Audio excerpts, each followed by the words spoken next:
పాపం ముమ్మాటికి వైసీపీదేనని మరోసారి స్పష్టం చేశారు సీఎం చంద్రబాబు. గండిపడిన వెంటనే పూడ్చి ఉంటే అసలు సమస్యే ఉండేది కాదన్నారు.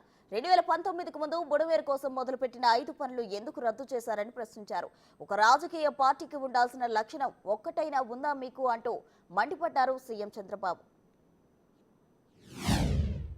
ఇంకా కూడా వైఎస్ఆర్ కాంగ్రెస్ మాట్లాడుతున్నారు. దీనికి ప్రధానమైన కారణం వీళ్ళు, ద్రోహులు వీళ్ళు.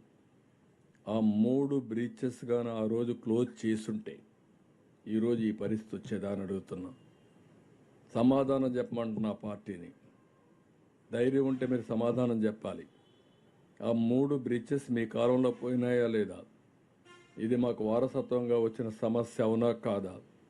ఈ వారసత్వంగా వచ్చిన సమస్య 19లో నేను బుడమేరు పైన 5 వర్కులు ఇచ్చి 57 కోట్ల రూపాయలు డబ్బులు శాంక్షన్ చేశాను.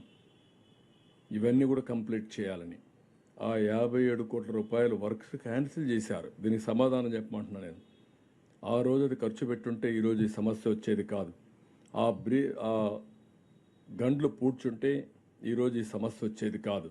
ఇలాంటి తప్పుడు విధానాలు అవలంబించి ఇష్టానుసారంగా చేసి అడ్మినిస్ట్రేషన్ మొత్తం సర్వనాశనం చేసి ఈరోజు మళ్ళా చెప్పలేదు లేదంటే ఇంకోటి మాట్లాడుతున్నారు. ఈరోజు అన్ని రిజర్వాయర్లు ఫుల్ అయినాయి. ఎప్పుడు రానంత వర్షం వచ్చింది. 11,90,000 క్యూసెక్స్ డిశ్చార్జ్ ఉంటే 11,43,000 క్యూసెక్స్ వాటర్ వచ్చింది. అది కాకుండా 35,000 క్యూసెక్స్ ఆఫ్ వాటర్ ఇక్కడ బుడమేరులో వచ్చింది. ఈ రెండు కలిపితే ఏదైతే ప్రకాశం బ్యారేజే ఓవర్ఫ్లో అయ్యే పరిస్థితి వస్తుంది. అలాంటి సమయంలో ఒక బాధ్యత కలిగిన వ్యక్తులు మీరు ఏం చేశారని అడుగుతున్నా. అదే ఈరోజు వైఎస్ఆర్ కాంగ్రెస్ పార్టీ చేసింది. బాధ్యత లేకుండా ప్రవర్తించారు.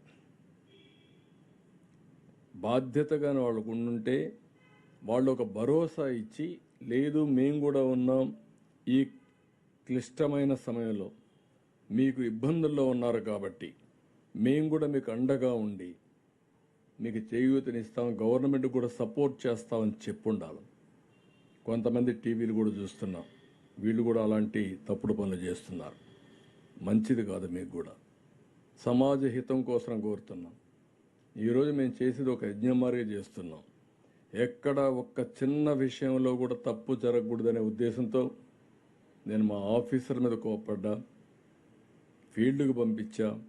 ఆల్ సీనియర్ ఆఫీసర్స్, మామూలుగా ఫస్ట్ డే పోవాలంటే భయపడే సీనియర్ ఆఫీసర్స్ బురద నీటిలో దిగి తిరిగారు. కన్విన్స్ చేసుకున్నారు పబ్లిక్ని. ఎవరైనా సరే ఎమోషన్లో ఉంటే ఆ ఎమోషన్లో ఏదైనా మాట్లాడతారు. కానీ ఆ ఎమోషన్లో కూడా మాట్లాడలేదంటే నా మీద ఉండే నమ్మకం, ఈ ప్రభుత్వం పైన ఉండే నమ్మకం, ఈ ప్రభుత్వం ఆ నమ్మకాన్ని నిలబెట్టుకోవాల్సిన అవసరం ఉంది. ఈరోజు నేను చూశాను, పవన్ కళ్యాణ్ గారు కూడా ఫీవర్ వచ్చి ఆయన కూడా మూమెంట్ రాలేకపోయాడు. కానీ మనసంతా ఏదో చేయాలని తాపంతో ఉన్నాడు. అందుకే అందరికంటే ఎక్కువ కాంట్రిబ్యూట్ చేశాడు ఒక వ్యక్తిగా. ఇట్లా ఎవరికి తోచిన విధంగా వాళ్ళు ముందుకొచ్చి కష్టపడి ఇవన్నీ చేస్తామంటే మీ ఇష్ట ప్రకారం బాధ్యత రాహిత్యంగా ఇష్టానుసారంగా ప్రజలు రెచ్చగొట్టాలి, శవరాజకీయాలు చేయాలనే దుర్మార్గమైన కార్యక్రమం అనేది చాలా తీవ్రమైనది, చాలా నీచమైంది. ప్రజలందరూ కూడా దీన్ని ఆలోచించుకోవాల్సిన అవసరం ఉంది. బాధ్యత లేకుండా ఒక రాజకీయ పార్టీకి ఉండవలసిన లక్షణాలు లేకుండా బురజల్లే కార్యక్రమం చేయడం అది తప్పు. ఇప్పటికే ప్రజలు వీళ్ళ మీద ద్వేషించే పరిస్థితికి వచ్చారు, అసహించే పరిస్థితికి వచ్చారు. మీకు ఓటు వేయలేదని రాష్ట్రం మీద ద్వేషం పెంచుకోవడం మంచిది కాదు. రాష్ట్రంలో విధ్వంసం సృష్టించడం మంచిది కాదు. ఈ విషయం గుర్తుపెట్టుకోవాలి. మీరు చేసిన పనికి మీకు ఓట్లు వేయలేదు. మీ అరాచకాలకి ఆ రోజు ప్రజలు తీర్పిచ్చారు. ఈరోజు ఇలాంటి అరాచకాలు ఇంకా చేసి విధ్వంసాలు చేసి నేరాలు ఘోరాలు చేస్తే మిమ్మల్ని రాష్ట్రంలో కూడా ఉండేరు, ఇంట్లో నుంచి బయట కూడా రాలేరు. గుర్తుపెట్టుకోండి. ప్రజా జీవితాలతో ఆడుకోవద్దండి. మీరు చేసిన తప్పుడు పనుల వల్ల కొన్ని లక్షల మంది నాశనం అయిపోయారు.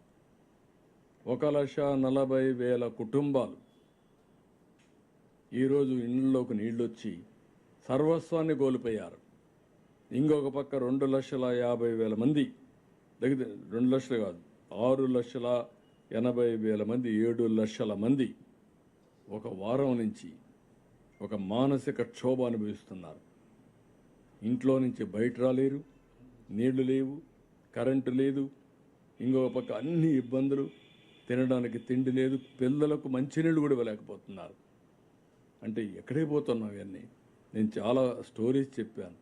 కనీసం మానవతా దృక్పథం మీకు ఉండుంటే, నన్ను ఒక ఆయన అడిగాడు, మా పిల్లలకు మంచినీళ్ళు ఇవ్వలేకపోతున్నాను, ఆ మంచినీళ్ళు ఇప్పించమని అడిగాడు. నేను చాలా బాధపడ్డా. ఒక కన్న తండ్రి ఆవేదన, 3 రోజులుగా పిల్లలకు మంచినీళ్ళు ఇవ్వలేకపోవడం.